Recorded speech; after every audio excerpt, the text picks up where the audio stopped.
Fastest growing economy के रूप में हमारा चौथा साल लगातार चल रहा है।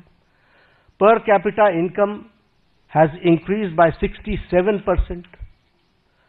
Foreign exchange reserves has increased by 135%. Exports at the record of to the US dollars is 825 billion.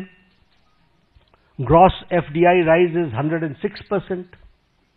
Taxpayers का base बहुत increase हुआ है, वो 127%. और उसी तरीके से ग्रॉस डायरेक्ट टैक्स कलेक्शन ये भी 238% का इंक्रीज हुआ है। अगर एजेंसीज की बात करें तो bright spot international monetary fund Bharat की इकोनॉमी को IMF बोलता है। वर्ल्ड बैंक हमारे को fastest growing economy, major economy in the world कहता है। और वर्ल्ड इकोनॉमिक फोरम हमको वो कहता है कि India is all set for as a primary engine of the global economic growth in 2025 and 26.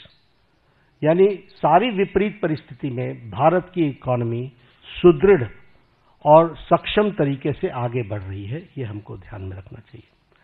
जब हम रिस्पॉन्सिव गवर्नमेंट की बात करते हैं तो प्रोएक्टिव डिसीजंस एक नहीं अनेकों हुए, और राहत के काम में तो हम प्रधानमंत्री मोदी जी कभी पीछे नहीं रहे।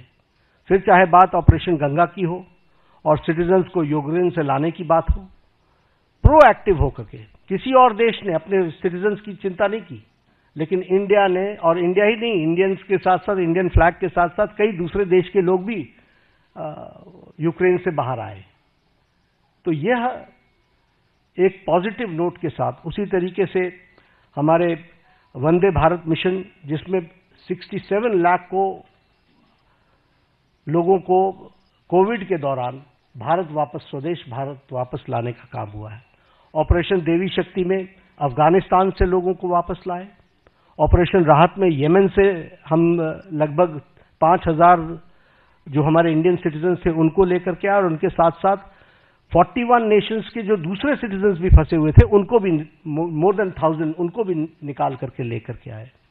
ऑपरेशन मैत्री में नेपाल में हम अर्थक्वेक में सबसे आगे रहे। We were the first to reach and land in Kathmandu, और हम लोगों ने राहत कार्य किया।